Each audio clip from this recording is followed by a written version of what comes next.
El libro sobre el 20º aniversario que publica el CEFIR y que usted coordinó presenta los grandes momentos destacados de la historia del Mercosur.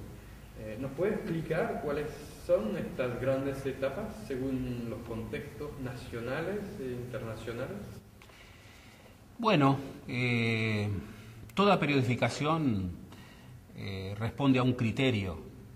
No es lo mismo hacer una periodificación en función de la evolución comercial que una periodificación en función de las coyunturas de itinerarios más institucionales. De todas maneras, yo en esa breve historia del Mercosur quise establecer algunos momentos que refirieran a coyunturas y que refirieran a construcción institucional, que es básicamente el eje que más trabajo. En esa dirección yo creo que hay una primera etapa entre el 91 y el 94, que es el primer despliegue del Mercosur. Allí las previsiones del Tratado de Asunción no se cumplen, porque si bien hubo un protocolo de Europreto que de alguna manera terminó de configurar un primer marco institucional, bueno, no se pudo lograr una zona de libre comercio plena y mucho menos un arancel externo común que viabilizara el inicio de la unión aduanera a partir del 1 de enero del 95. Pero ahí hay una primera etapa con un primer despliegue que por otra parte fue un despliegue vigoroso. Creció el comercio, crecieron las inversiones, todavía no había un contexto de crisis. Hay una segunda etapa en donde, bueno, ya con una institucionalidad de carácter intergubernamental muy neto, el Mercosur sigue desplegándose con viento a favor, pero ya con algunos anticipos de la crisis que vendría a partir de enero del 99 en adelante. Esa segunda etapa, entre el 94 y finales del 98, es una etapa en donde el Mercosur sigue desplegándose, sigue creciendo, pero comienzan a visorarse los problemas. No solamente los problemas de la voluntad política de los Estados partes, sino los problemas de una institucionalidad muy construida sobre un enfoque intergubernamental neto. Ese enfoque, obviamente, iba a ser desbordado en un contexto de crisis, y eso es lo que tenemos entre el 99 y el 2002-2003. Un contexto de crisis con conexión con marcos de crisis internacional, pero una crisis que impacta fuertemente al bloque, con la devaluación del real en enero del 99, que cambió radicalmente las reglas de juego, la crisis financiera y política en la Argentina y, de alguna manera, el desplome del 2002, en donde durante mucho tiempo los 4 países del Mercosur estaban compitiendo entre los países con mayor riesgo país del mundo. Estaban con Nigeria compartiendo los primeros 5 lugares. A partir del 2003, y en particular en función de cambios de gobierno, pero también de la puesta en evidencia que ese primer Mercosur podía funcionar con viento a favor, pero no tenía libreto para un contexto de crisis, en el 2003 hasta el 2005, 2006, se abre un periodo que yo planteo como un periodo de reformulación del proyecto, con incluso propuestas formales para un nuevo modelo de integración. En la cumbre de mediados de año en Asunción, en el 2003, bueno, allí está la propuesta de Brasil sobre la Agenda 2004-2006, está la propuesta argentina de la creación de un Instituto Monetario del Mercosur que empezara a viabilizar una coordinación macroeconómica, está la propuesta de Paraguay para un reconocimiento pleno de las asimetrías. Pero además hay pronunciamientos políticos como el Consenso de Buenos Aires o el Consenso de Copacabana, básicamente entre Argentina y Brasil, que están promoviendo un modelo diferente de integración, mucho más integral, menos comercialista, con una visión institucional más fuerte. Esto coincidía con cambios de gobierno, primero en Brasil, después en la Argentina, luego se sumaría Uruguay y finalmente Paraguay. Y allí se planteó como una suerte de espejismo respecto a que el cambio de gobiernos con perfil más progresista y con una incorporación en sus bases programáticas mucho más señalada de la afirmación política de la integración regional, iba a permitir un avance firme de la integración. Y eso no se produce. Lamentablemente no se produce porque, bueno, emergen conflictos como el de Argentina y Brasil, pero también, como el de Argentina y Uruguay, perdón, pero también el liderazgo que se pensaba que iba a llevar adelante Brasil tampoco se consolida. Y allí tuvimos, digamos, un momento en donde había grandes programas, pero faltaba voluntad política y había demasiada conflictividad. Esto no quiere decir que el Mercosur no haya hecho cosas importantes en esos años. Por ejemplo, supo decirle que no al ALCA, lo cual, a mi juicio, era una salida muy convincente, muy firme. Pero supo decir que no a lo que tenía que decirle que no, pero no supo construir en ese momento, primero, una base de integración efectiva y luego una agenda externa común que viabilizara un proyecto. Hay un último periodo que yo identifico, que es el momento que se abre con el impacto de la crisis internacional del 2008 hasta hoy.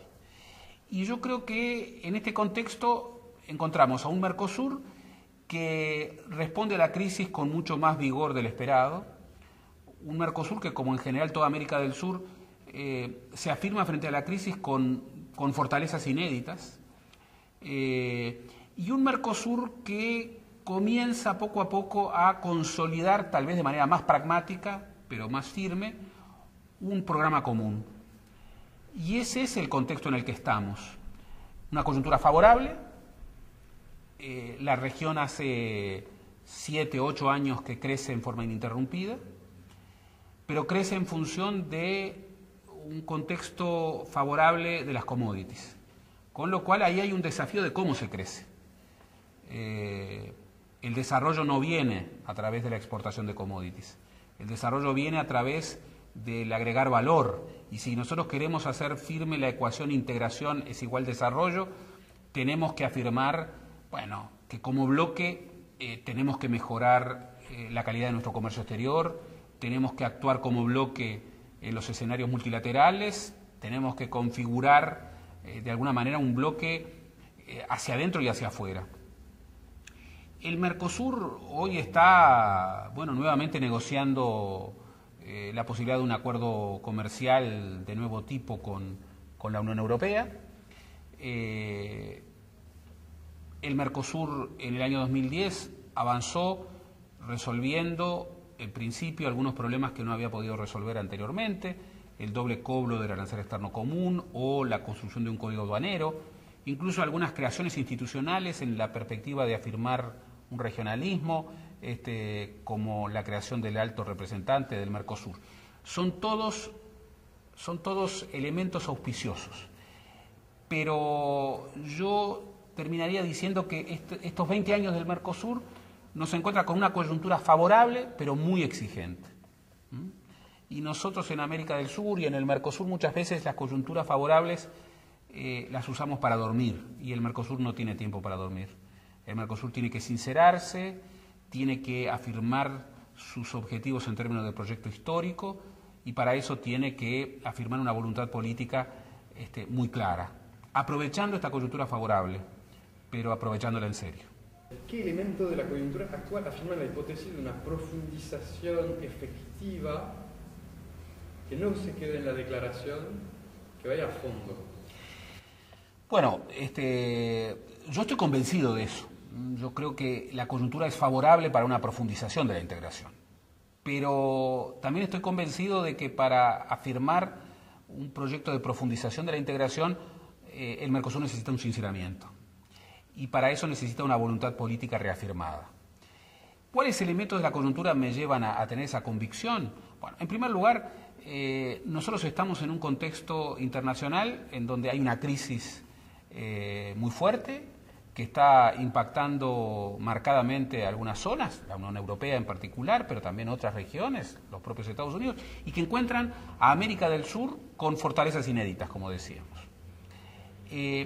Todos los estudios que se han hecho respecto a cómo América del Sur y el Mercosur responde mejor a la crisis, todos convergen en que la mejor manera de responder es como bloque, desde todos puntos de vista.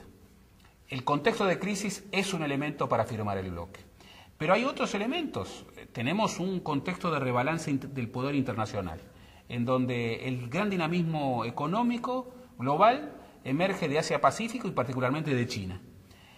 Pero ahí tenemos un desafío que tenemos que confrontar como bloque, porque China está teniendo una presencia creciente en América del Sur, particularmente en Brasil, pero la está teniendo en un formato neocolonial. Compra alimentos sin procesar, minerales sin procesar, vende productos manufacturados, invierte, particularmente en Brasil, pero invierte en industrias extractivas. Entonces, hay que insertarse en este rebalance de poder internacional, pero sobre una base de buscar una inserción internacional mucho más autónoma, mucho más soberana.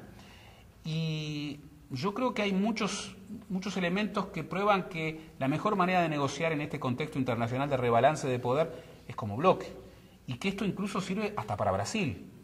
Brasil en las últimas elecciones confrontó dos visiones de política exterior. Una visión representada por Dilma Rousseff, que finalmente ganó, que partía de la base de que Brasil, para afirmar su dimensión de actor global, tenía que afincarse en la región.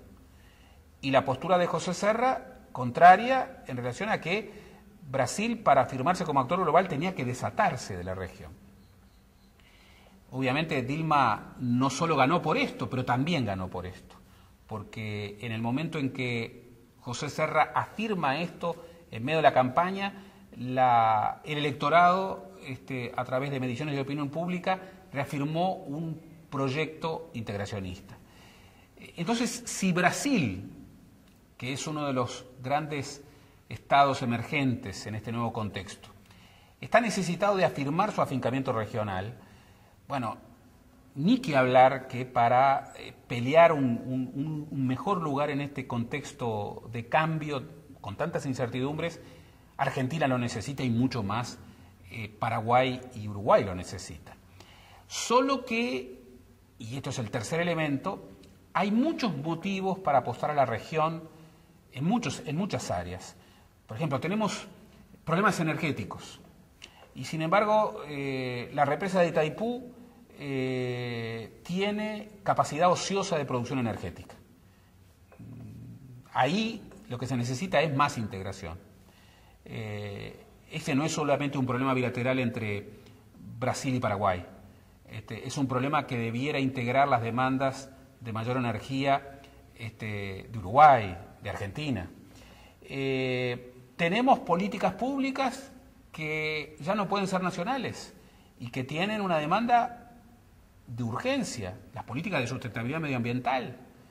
Bueno, ya sabemos que para hablar en serio de protección del medio ambiente en una cuenca como la del Río de la Plata, hay que hablar en términos regionales y podríamos seguir afirmando temas. Estamos en un contexto de espiral inflacionaria con tensiones cambiarias importantes y volvemos a tener en la región políticas cambiarias opuestas. Tenemos a Brasil con una gran apreciación del real frente al dólar y tenemos a la Argentina que más que duplica la cotización del real, y a Uruguay y Paraguay en el medio. Ya sabemos cómo terminan estos contextos de divergencia cambiaria y macroeconómica. Tenemos que afirmar posibilidades de coordinación macroeconómica.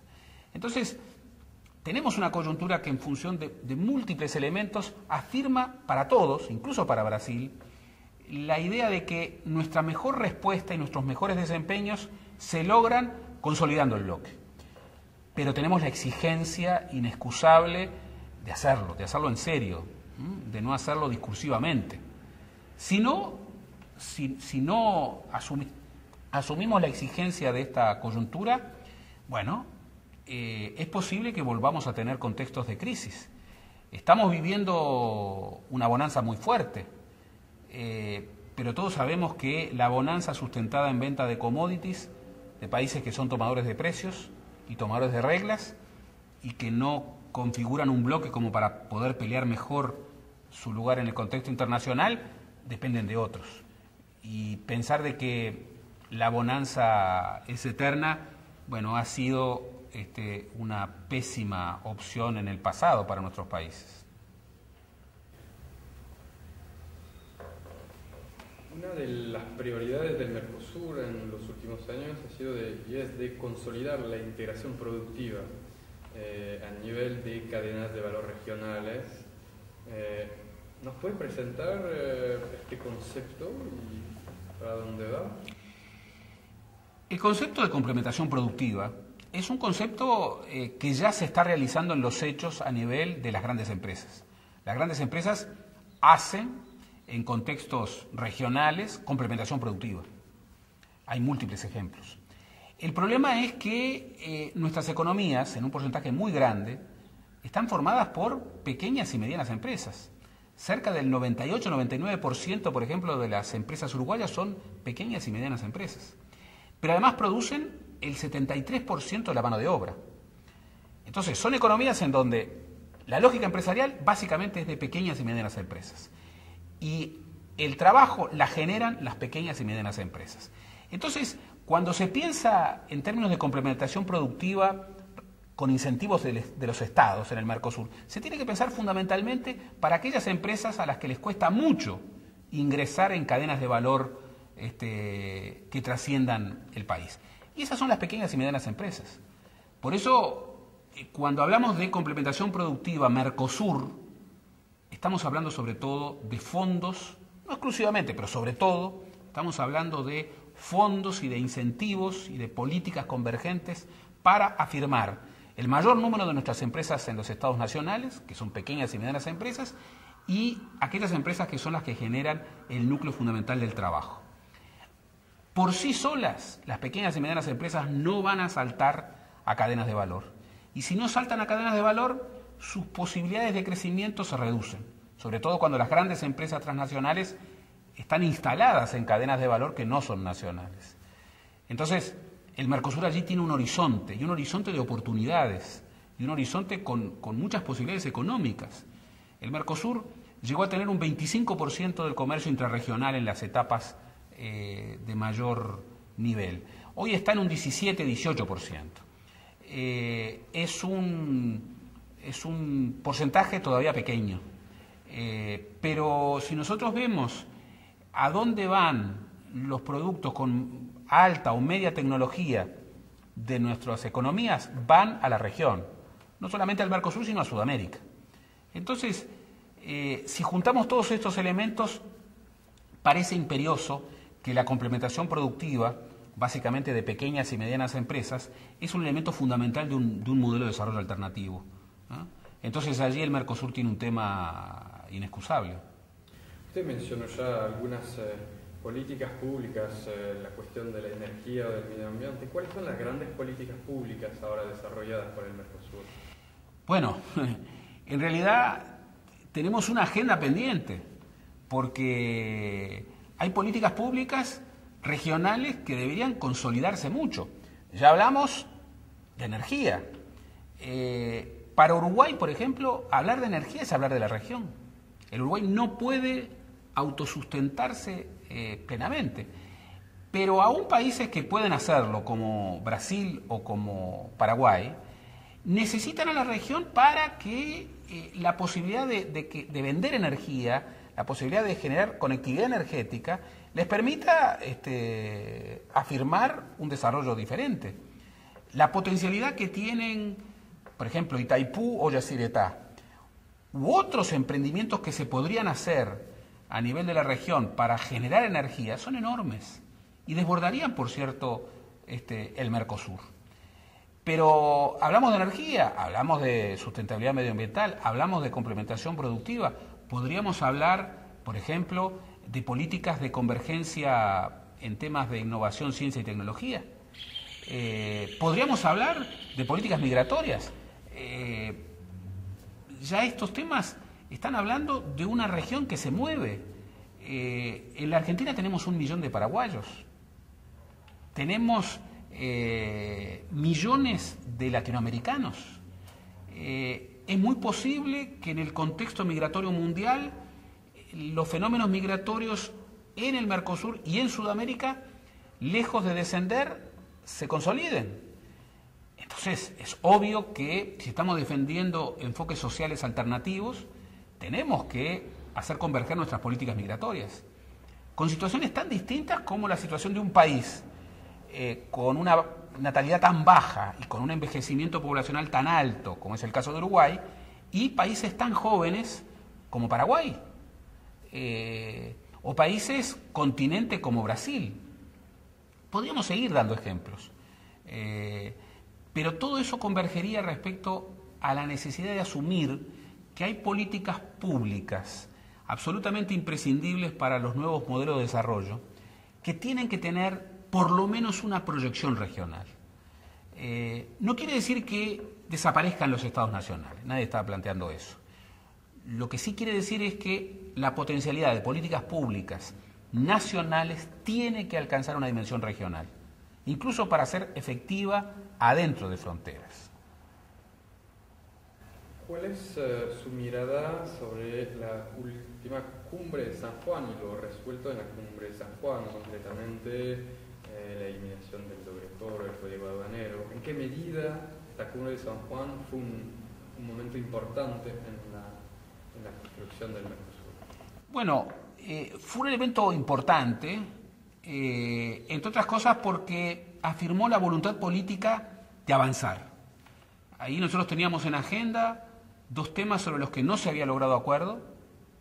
Hacía años que el doble cobro del arancel externo común y la configuración de un código aduanero estaban en la agenda de disputas y de problemas no resueltos. Bueno, estos problemas pudieron ser resueltos en una primera instancia porque necesitan ser afirmados en decisiones de los parlamentos de los estados parte, y esto es muy importante, si no van a quedar nuevamente en la letra, pero el acuerdo entre los estados supuso la voluntad política de que hubiera acuerdos.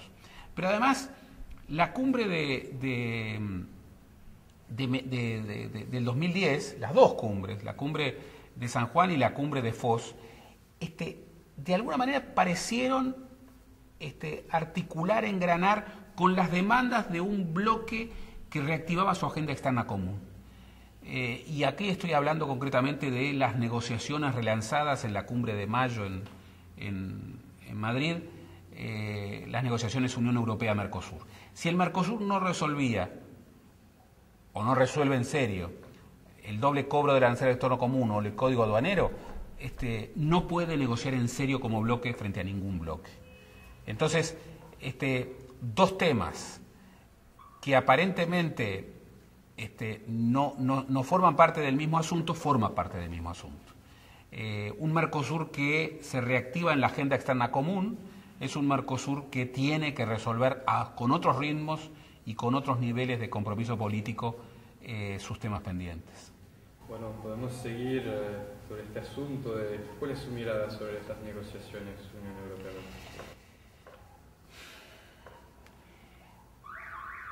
A ver, en el momento que hacemos esta entrevista se acaba de realizar la cuarta ronda de negociaciones. El balance es un balance expectante. Yo creo que hay elementos que perfilan que hay un Mercosur que quiere efectivamente llegar a un acuerdo, pero no a cualquier acuerdo. Está muy claro, y creo que también hay señales de recepción por parte de la Unión Europea, que el Mercosur no va a acordar lo mismo que acordaron Centroamérica, México, Chile o Perú y Colombia. Que el Mercosur necesita un acuerdo de nuevo tipo.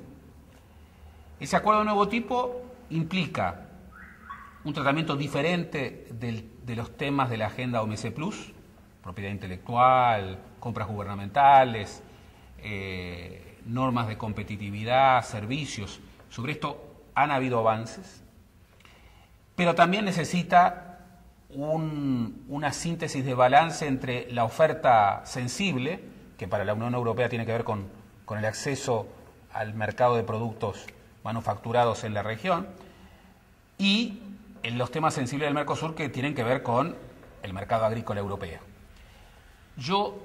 El balance que tengo es que hasta este momento el Mercosur ha mostrado mucho más voluntad y posibilidades de avance que la Unión Europea como tal.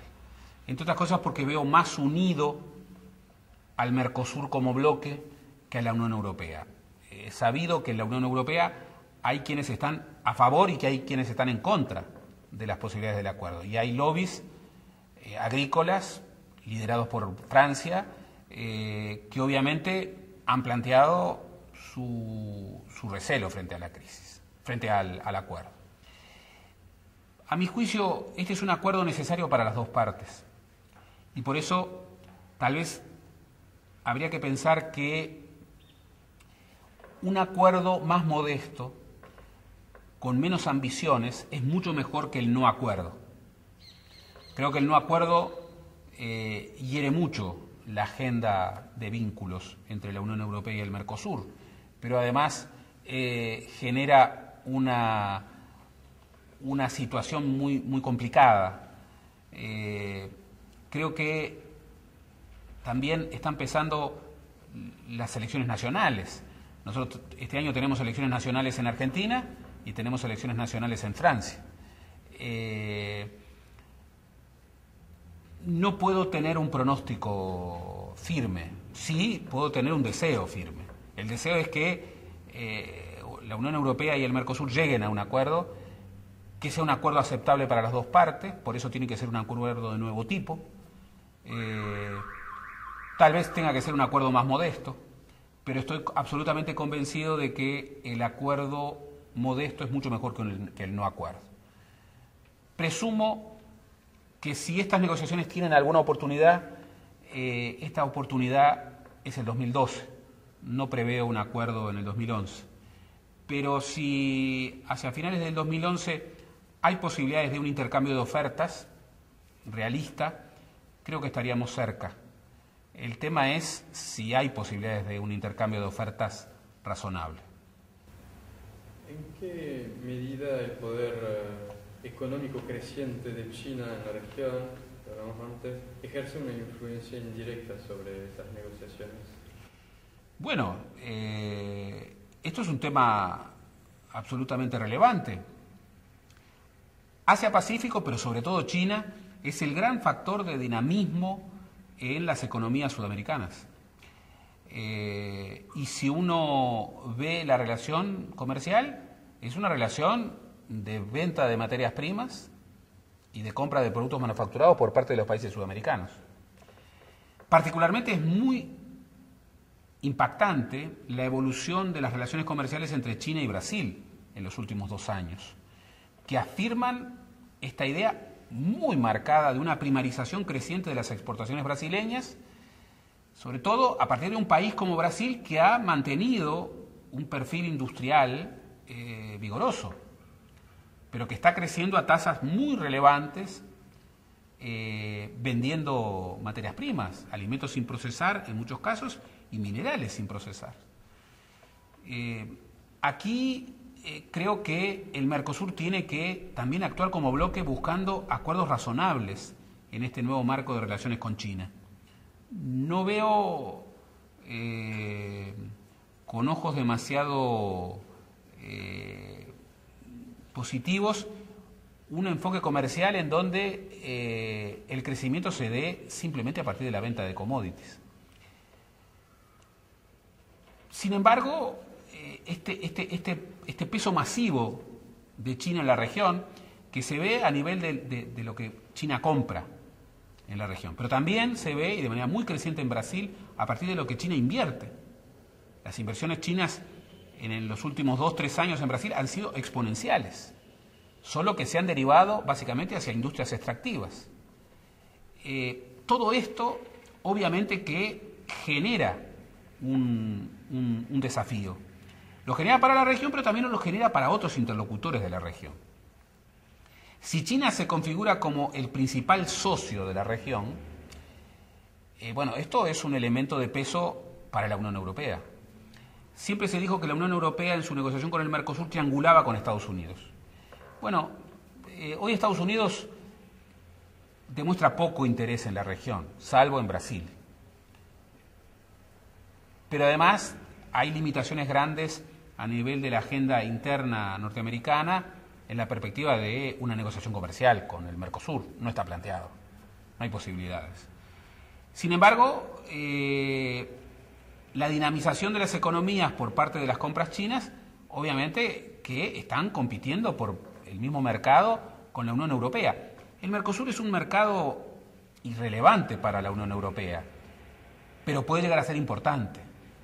Pero yo creo que la sociedad del Mercosur para la Unión Europea es también una sociedad que debe fundarse en otros elementos. Es una sociedad que debe fundarse en horizonte de desarrollo compartido, en valores compartidos, incluso en una presencia política relanzada. La Unión Europea está viendo desafiado su lugar en el mundo.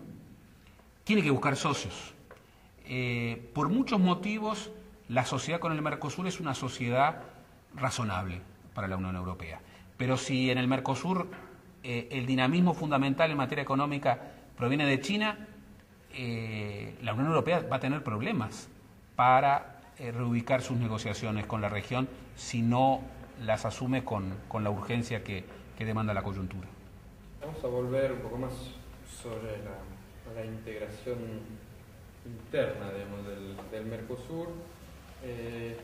La cuestión de la reducción de asimetrías parece central en el proceso de integración. ¿Cuál es la contribución de Argentina y de Brasil en ese asunto? Bueno, en particular hay que asumir, y aquí el modelo europeo es bueno, ha sido bueno, que un proceso de integración tiene que tener como variables fundamentales el reconocimiento de las asimetrías de los estados parte. Querer integrar sin políticas de convergencia países tan distintos y tan asimétricos como Argentina y Brasil, Paraguay y Uruguay, me parece que es desde el vamos una empresa sin destino. Yo creo sinceramente que a Brasil y a Argentina les ha costado mucho asumir el costo del liderazgo. Y en ese sentido no han hecho lo que en su momento supieron hacer Francia y Alemania. Recordemos que la Unión Europea nació en un formato en donde había grandes países y países pequeños. Y sin embargo, el reconocimiento de las asimetrías y la adopción de políticas de convergencia posibilitó no solo la ampliación del bloque, sino la profundización del bloque. Y que pagar los costos del liderazgo fue, entre otras muchas cosas, un buen negocio para quienes lo hicieron, para Alemania y para Francia. La conciencia respecto a esto ha sido renuente en Argentina y Brasil. Yo lo que observo es un esbozo, pero con algunas señales importantes, de reconocimiento de este tema por parte de Argentina y Brasil. Y en ese sentido, creo que es insuficiente, pero creo que de alguna manera es una señal en la buena dirección la creación de los fondos de convergencia estructural del Mercosur. El FOSEM es un elemento importante. Yo creo que ha habido señales insuficientes todavía, pero señales al fin en la buena dirección. El FOSEM es una señal muy importante.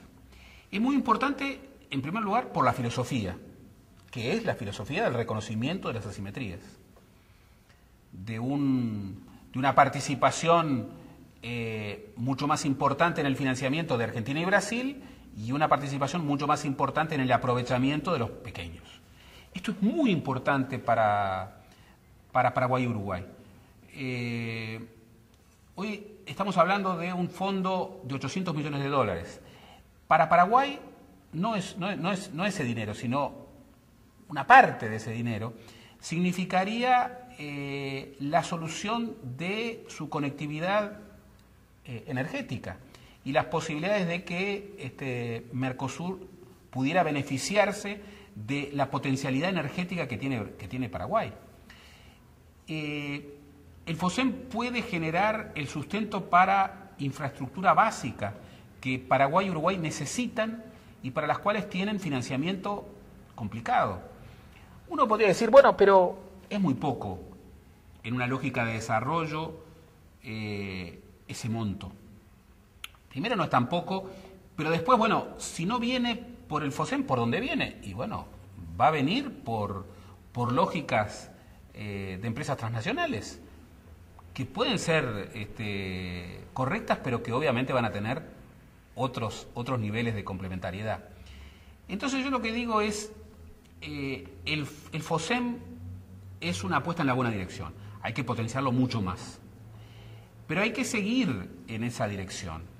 Y en esa dirección también el reconocimiento de la asimetría supone que para Paraguay y Uruguay la integración tiene que ser un proyecto de regionalismo abierto. Uruguay y Paraguay no tienen dinámicas de mercado interno realmente sólidas. No tienen el mercado interno que sí tiene Brasil y que sí tiene Argentina. Uruguay y Paraguay necesitan ampliación de mercados y para eso necesitan mercados que estén más allá del Mercosur. Buscar esos mercados con socios tan proteccionistas como Brasil y Argentina es difícil. El reconocimiento de las asimetrías también tiene que incorporar esa variable, ese horizonte de regionalismo abierto. Y en esa perspectiva, el reconocimiento de asimetrías tiene que habilitar flexibilización de ciertas demandas en el caso de Uruguay y Paraguay. Que Uruguay y Paraguay en ciertos temas puedan tener las cuerdas más amplias que Argentina y Brasil. Esto no implica, por ejemplo, que Uruguay y Paraguay puedan tener cualquier acuerdo extrarregión, por ejemplo, que se les dé una habilitación para negociar acuerdos de libre comercio. Eso sería la muerte del Mercosur, por lo menos en su configuración adecuada. No estoy planteando una flexibilización que vacía el contenido del Mercosur, no lo estoy planteando. Lo que sí estoy planteando es la necesidad de que Brasil y Argentina adviertan que el desarrollo para economías pequeñas como Uruguay y Paraguay, por supuesto de que tiene un respaldo en el FOSEM, pero no se resuelve en el FOSEM. Y que la clave fundamental es, entre otras, mercados ampliados. Y esos mercados tienen dificultades si el bloque no logra como tal acuerdos comerciales con países o bloques extrazona. El reconocimiento de asimetrías es absolutamente decisivo, porque además, para reconocer asimetrías tiene que haber voluntad política. Y para que haya voluntad política tiene que asumirse un desarrollo compartido. El reconocimiento de las asimetrías, como ocurrió en Europa, es también una prueba de la voluntad política integracionista.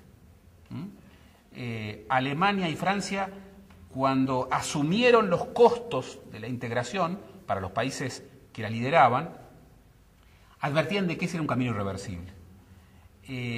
Brasil y Argentina yo creo que ganarían mucho asumiendo los costos de la integración. Más allá de que también es cierto de que las asimetrías no solamente se dan entre estados, que hay asimetrías dentro de los países y que también habría que pensar el tema de las asimetrías en materia subregional.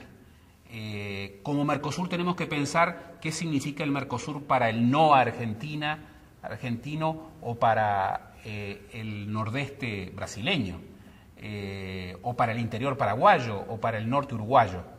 Y eso nos implica pensar en clave de región, en donde la región anuda con las subregiones y no solamente con los estados. Por eso es bueno y es decisivo reconocer asimetrías entre estados, pero también tenemos que pensar en lógica regional desde la perspectiva de asimetrías subregionales.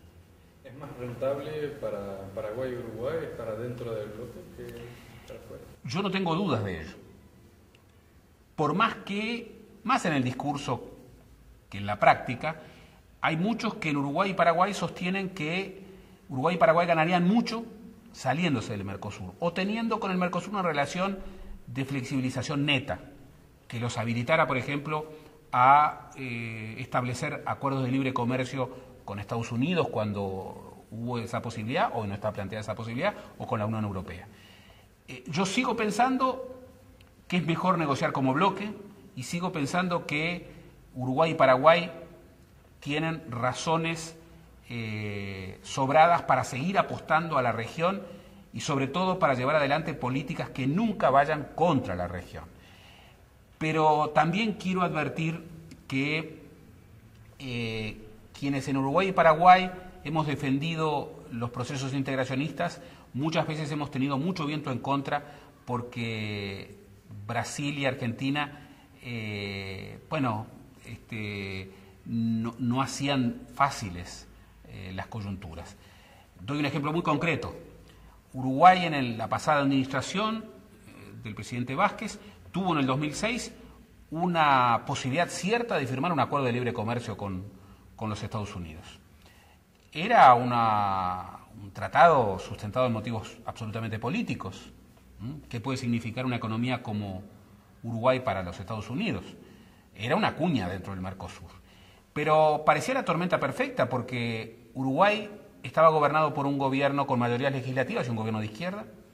Estaba enfrentado durísimamente y en un marco de injusticia con la Argentina, con el cierre de puentes, el cierre de fronteras, es la antítesis de la integración, y veía un Brasil que no estaba dispuesto a mediar si eso implicaba, poner en duda sus relaciones privilegiadas con la Argentina.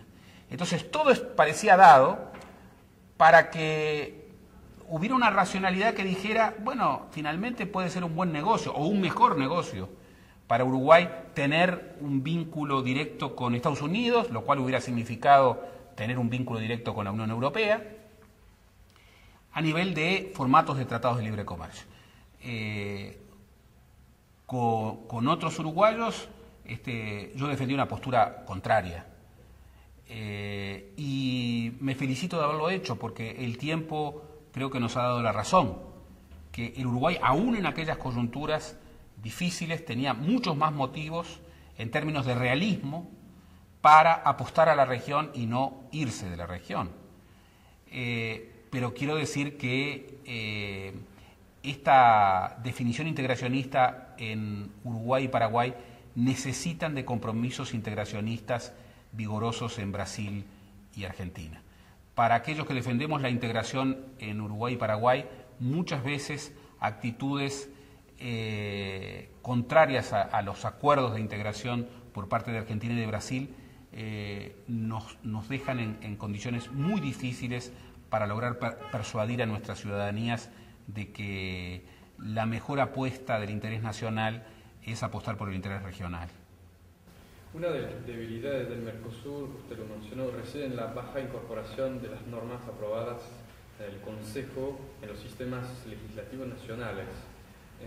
¿Cómo explica este fenómeno?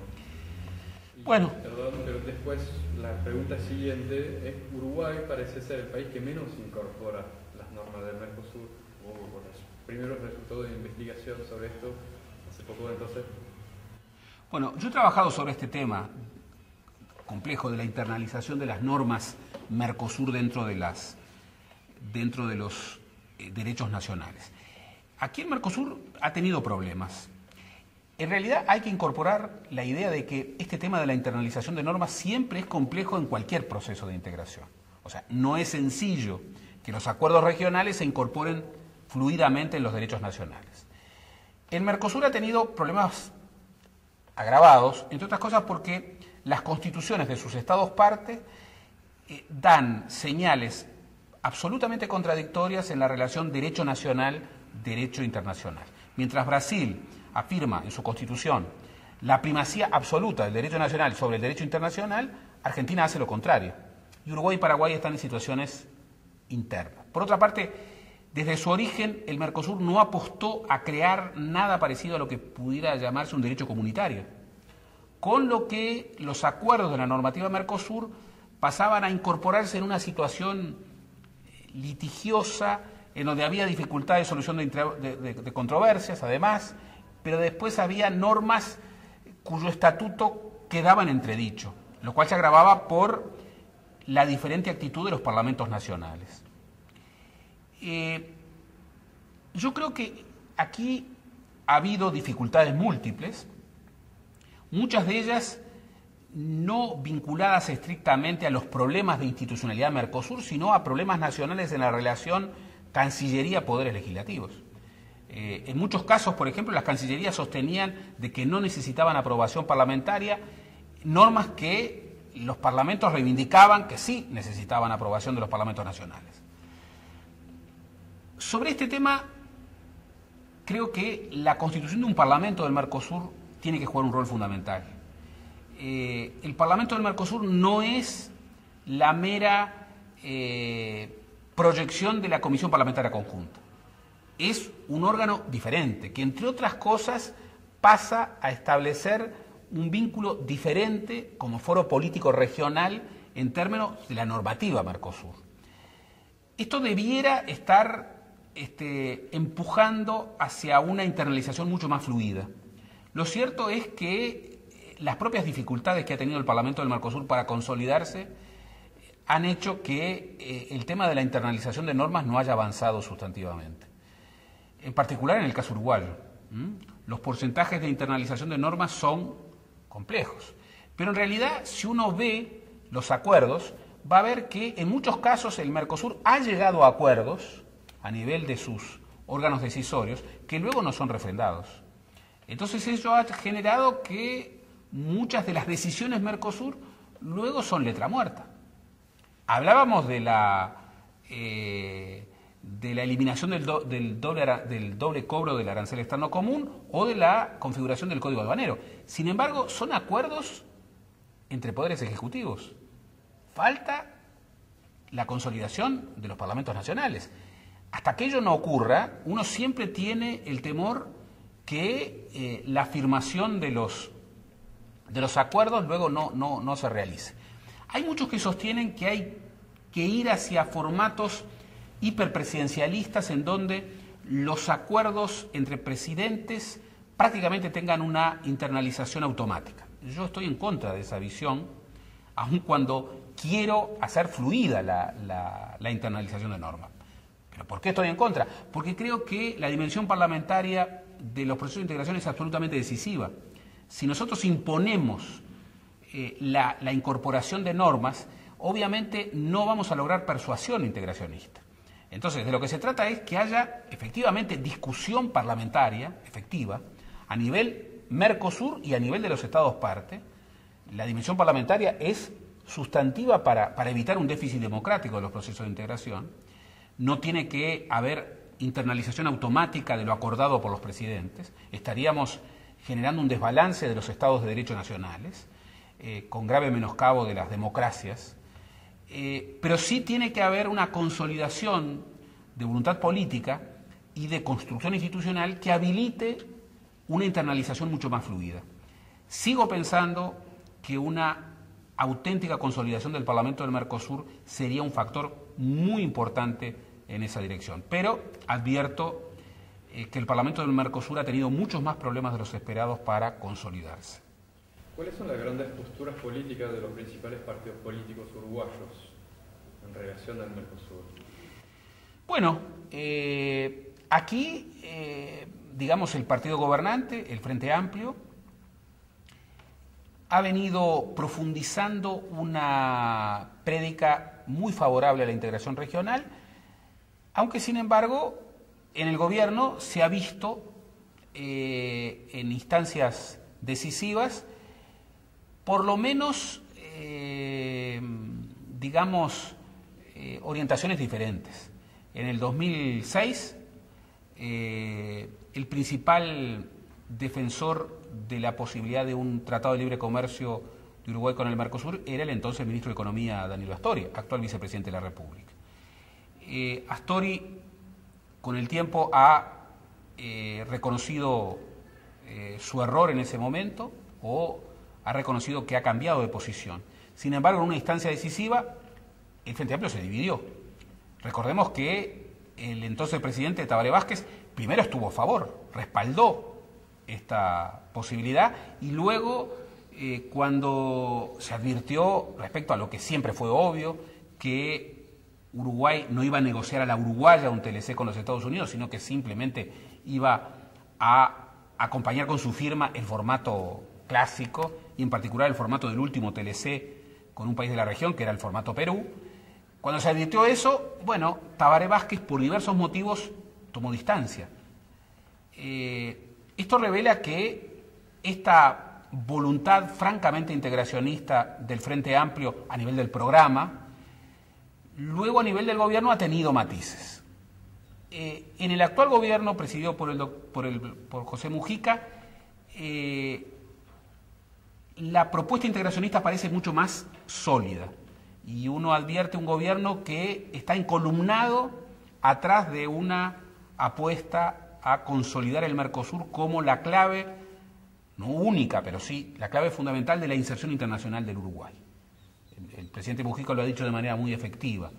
Nosotros no podemos estar enfrentados con la Argentina y nosotros tenemos que ir en el estribo de Brasil. Esto no quiere suponer, como han dicho algunos, pérdida de soberanía o pérdida de independencia. No, quiere aplicar realismo en lo que es la lógica para afirmar una inserción más soberana de un país pequeño como Uruguay, que es, bueno, buscar compartir soberanía con la región.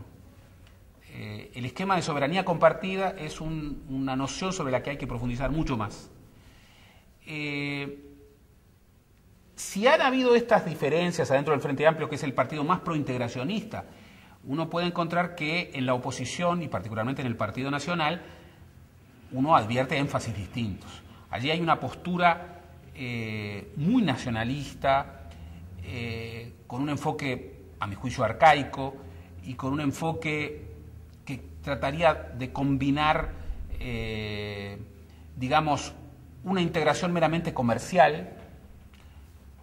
El doctor Lacalle dice que el Mercosur que firmó en el Tratado de Asunción hace 20 años no es el Mercosur actual, que no lo reconoce, y dice que él está en contra del Mercosur político y está a favor del Mercosur económico-comercial. Bueno, aquí hay algo que en términos de análisis es insostenible. Cualquier acuerdo meramente comercial tiene una dimensión política. Aún un acuerdo comercial que no implica integración, como es el NAFTA, es un acuerdo político.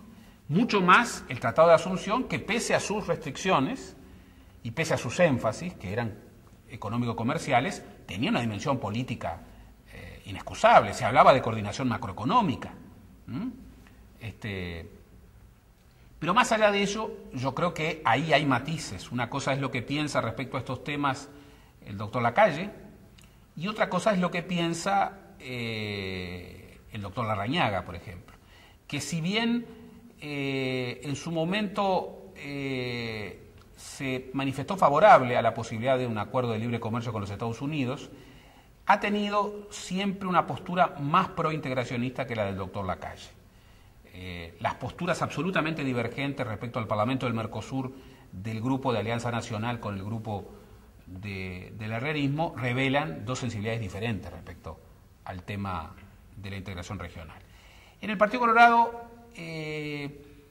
tenemos una postura que no, en lo que refiere a su fuerza principal en estos momentos, que es el grupo liderado por Pedro Bordaverde, no se diferencia mucho de la postura herrerista, una postura nacionalista que articula un fuerte nacionalismo respecto a los países del Mercosur con una gran apertura comercial respecto a los otros bloques, con lo cual es un nacionalismo complejo, ¿no?, por llamarlo de algún modo.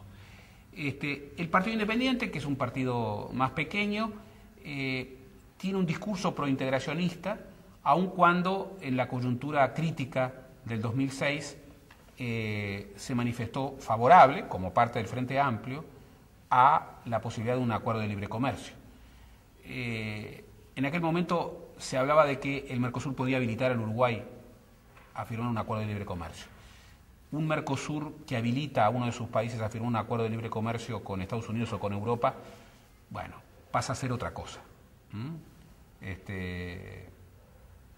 Entonces, ¿cómo funciona la participación de la sociedad civil en el Mercosur desde Uruguay? ¿Cuáles son los espacios de participación? Bueno, el tema de la participación social del Mercosur, el tema de un Mercosur social, es un tema de concepción. Una cosa es pensar un proceso de integración como un mero acuerdo entre gobiernos y otra cosa es pensar que un acuerdo de integración necesita otro tipo de redes políticas, sociales, productivas.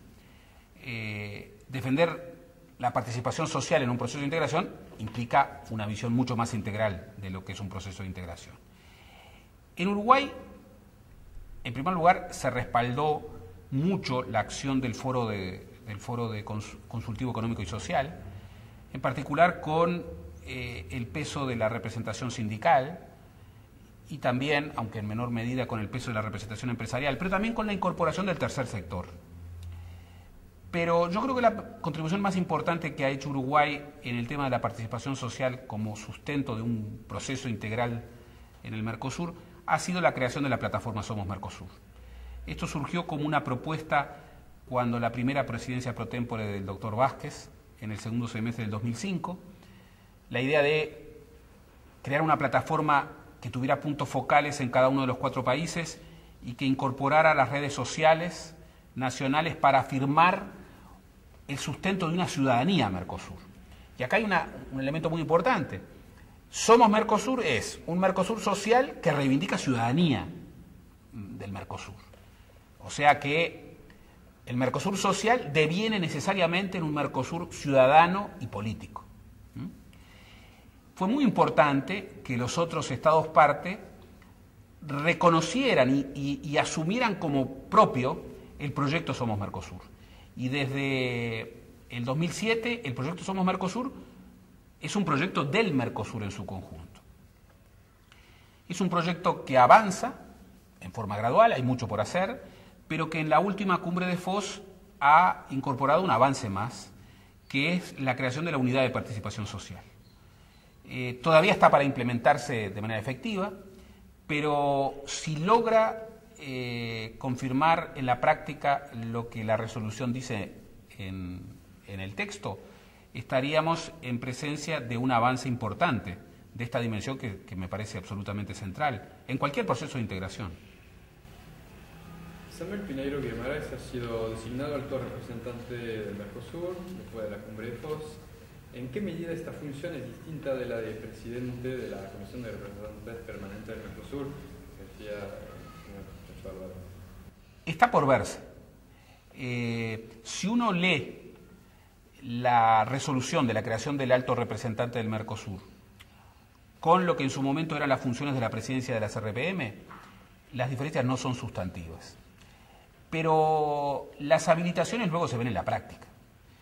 La presidencia de la CRPM, sobre todo en el periodo en el que estuvo bajo el Chacho Álvarez, fue una presidencia muy dinámica en sus propuestas, pero que tuvo enormes problemas por parte de la lógica intergubernamental prevalente en la institucionalidad Mercosur. Si eso va a volver a ocurrir con el alto representante, en realidad no tendríamos diferencias sustantivas. Porque, ¿cuál es la idea? La idea es crear un elemento institucional, un instrumento institucional desde el que se pueda hablar desde el Mercosur como conjunto. Eso era la presidencia de la CRPM y eso es lo que uno espera que sea el alto representante del Mercosur. Es decir, una voz que no hable desde la lógica intergubernamental, sino que hable desde una lógica regional. Esto lo tiene cualquier proceso de integración que merezca el nombre de tal. Hay algo que nos hace tener expectativas favorables, que es la designación de Samuel Pinheiro Guimarães. ¿Por qué digo esto? Samuel Pinheiro Guimarães es una figura muy relevante de lo que ha sido Brasil en estos últimos 8 o 9 años. Es un caudillo de Itamaraty, es un hombre que ha sido durante muchos años vicecanciller, ha acompañado la Cancillería de Celso Amorín y la política exterior de los 2 gobiernos Lula, y ha sido un hombre, y es un hombre que tiene un peso político muy relevante. Si Brasil, que es el país líder del Mercosur, acepta enviar a una figura del porte y del peso de Samuel Piñeiro Guimarães, tengo que presumir que está dispuesto a profundizar efectivamente el funcionamiento institucional de un alto representante del Mercosur. Pero vuelvo a lo del comienzo, ver para creer. El tiempo dirá, porque teníamos muchas expectativas en la presidencia de la CRPM y pudimos advertir las enormes dificultades que tuvo Chacho Álvarez para poder concretar su dinamismo propositivo en hechos concretos que fueran aceptados por los gobiernos. Ya habló del Parlamento del Mercosur, pero si entramos un poco más en el tema, bueno, el Parlamento entra en una nueva fase con la elección directa de los diputados y el acuerdo también sobre la proporcionalidad atenuada. ¿Cuál es su mirada sobre el Parlasur ahora? Mi mirada es muy preocupada. ¿Por qué? Porque el Parlamento del Mercosur, que había alcanzado un nivel de decisión política importante con el acuerdo político al que se había accedido el año pasado, bueno, tendría que estar funcionando ya y en los hechos esto no ha ocurrido. Creo que se había alcanzado un acuerdo importante, un acuerdo que establecía la necesidad imperiosa de que los parlamentarios del Mercosur fueran electos en forma directa y con un criterio de representación atenuada. Creo que se había llegado a un buen acuerdo. Y quiero marcar mi preocupación por la no concreción en la práctica de un funcionamiento pleno del Parlamento del Mercosur, porque el Parlamento del Mercosur es el foro político del regionalismo. Tiene que jugar un rol político muy importante en términos de un foro efectivamente regional en donde, de acuerdo a una lógica de ideas y no a una lógica de naciones, se discutan los proyectos de integración regional. Y bueno, sigue estando el debate sobre el Parlamento del Mercosur y ese debate es alimentado, entre otras cosas, por las dificultades de concreción de lo ya acordado. Por eso mi visión es una visión de mucha expectativa, de mucho apoyo a la idea de que haya un Parlamento de la región, porque creo mucho en la dimensión parlamentaria de los procesos de integración, pero de preocupación porque los acuerdos no terminan, como muchas veces ocurre en el Mercosur, de concretarse.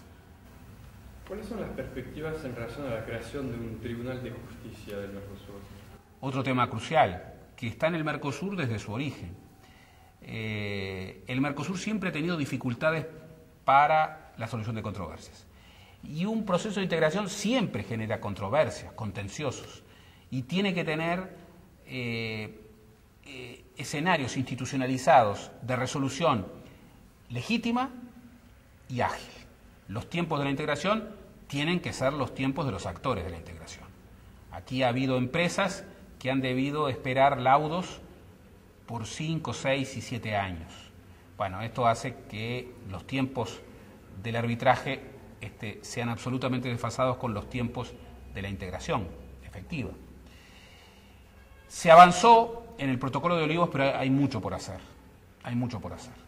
Y creo que este es uno de los temas fundamentales, en particular para los países pequeños, pero también para la legitimidad y para la seguridad jurídica del bloque en su conjunto.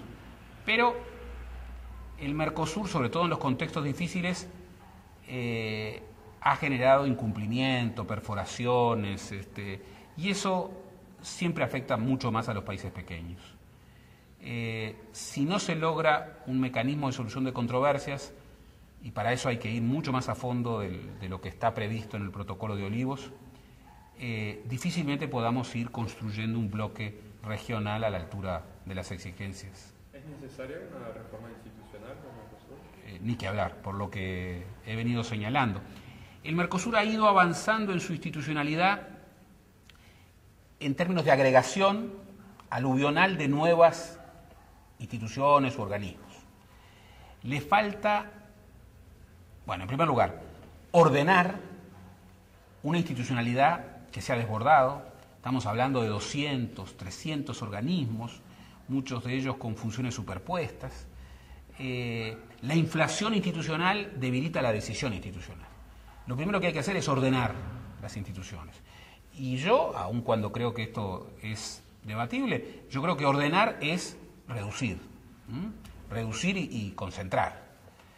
En segundo lugar, hay que sistematizar el funcionamiento de los organismos decisorios, que seguramente van a seguir siendo prioritariamente intergubernamentales, pero tienen que tener un funcionamiento no episódico, no espasmódico, un funcionamiento sistemático. En esto hay que avanzar bastante. En tercer lugar, hay que incorporar embriones de supranacionalidad. Por ejemplo, hablábamos de que el alto representante efectivamente sea una voz regional, un actor regional, una institución de la región.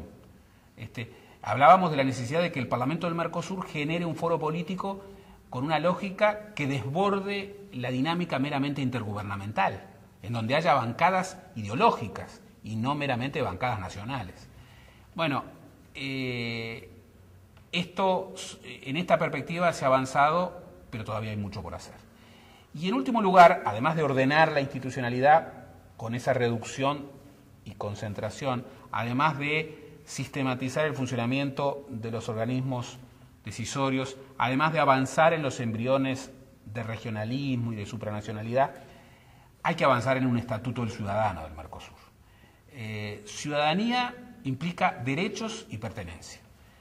Hay una batalla cultural que es decisiva para el avance del proceso de integración, que tiene que ver con ser persuasivos en la idea de que al ciudadano de carne y hueso el pertenecer al Mercosur le da derechos que sustentan un sentido de pertenencia.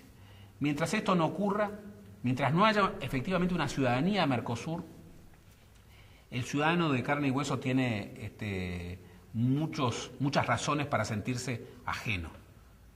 Si yo voy a cualquier ámbito cultural del Mercosur, por ejemplo, de un país del Mercosur, y me tratan como a un extranjero, bueno, realmente va a ser difícil que tenga un sentido de pertenencia.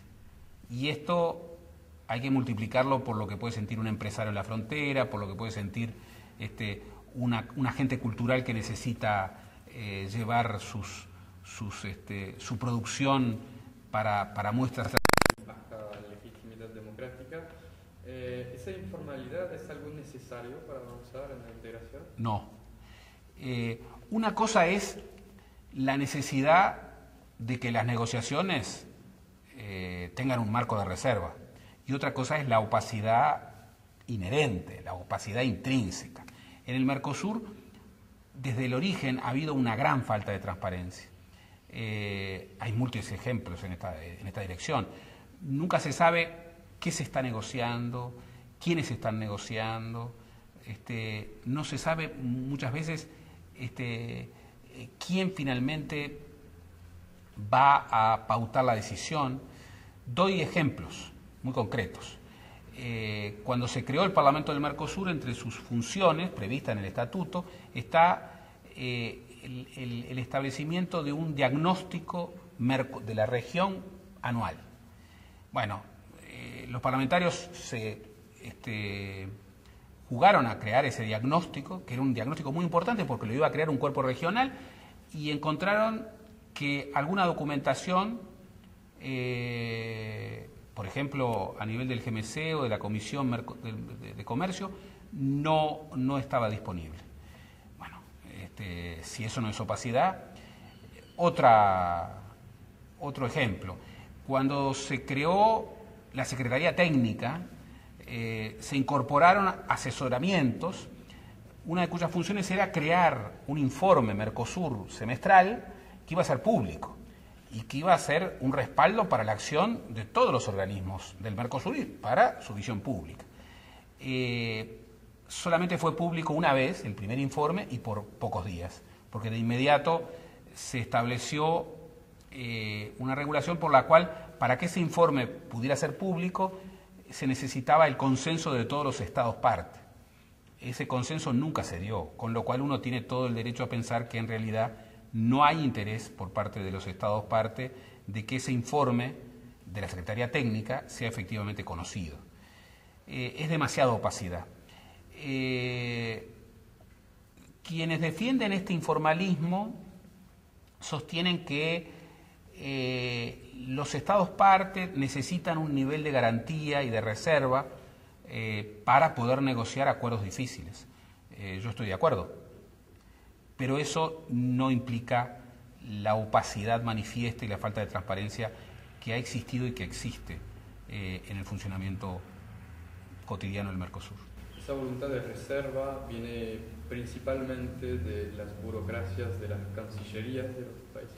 Yo creo que tienen que ver más con esa burocracia que con decisiones presidenciales, lo cual agrava el asunto, porque en definitiva los presidentes son electos por el pueblo, pero las burocracias... Y esto no es un discurso antiburocrático light, no, yo creo que el Mercosur necesita burocracia, pero necesita burocracia en serio, necesita burocracias sólidas capaces de sustentar un funcionamiento regional. Y creo que necesita más burocracia porque hay poca burocracia que funcione con calificación para ser facilitador de una institucionalidad regional.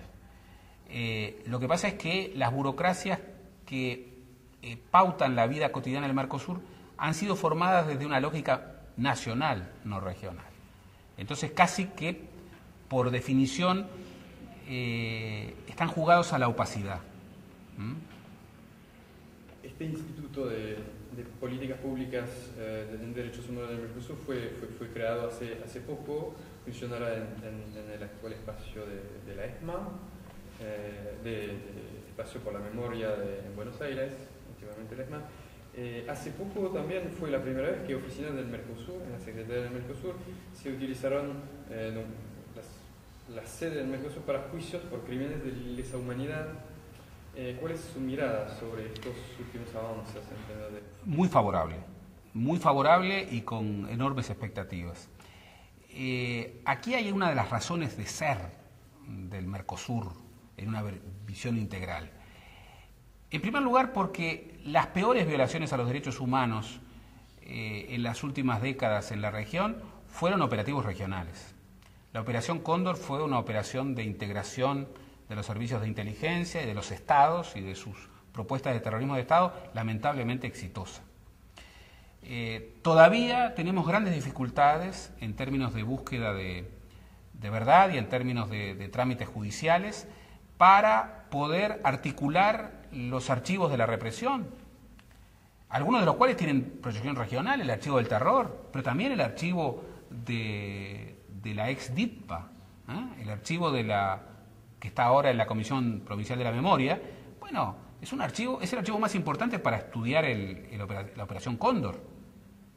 En esa perspectiva, creo que cualquier perspectiva de derechos humanos tiene casi una clave de identidad fundante en la apuesta a la integración.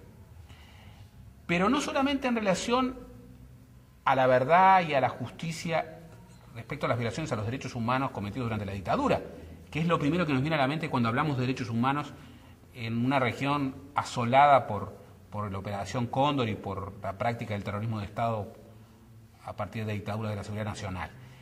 Tenemos que comenzar a pensar en derechos humanos con un horizonte de futuro que incorpore nuevos derechos. Y esta idea de que los derechos humanos necesitan afirmar su cumplimiento en compromisos que están más allá de los estados nacionales, me parece cada vez más clara. Los estados nacionales van a tener que seguir convergiendo en esa política. Y cuanto más incorporen el nuevo derecho internacional de los derechos humanos, mejor.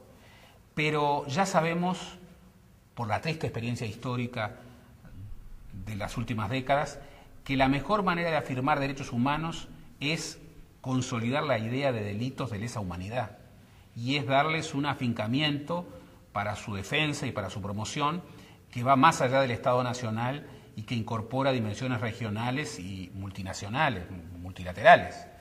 En esa perspectiva, creo que la creación del instituto, incluso su radicación en un lugar tan emblemático como el de la antigua ESMA, es una apuesta entrañable en la perspectiva sincera de lo que es un proyecto de integración, que es justamente un compromiso por el futuro que se afirma en un compromiso respecto al pasado. Yo creo que en el Mercosur, cuando hacemos balances hacia atrás, encontramos muchas razones para andar juntos hacia adelante. El tema de los derechos humanos es una de ellas.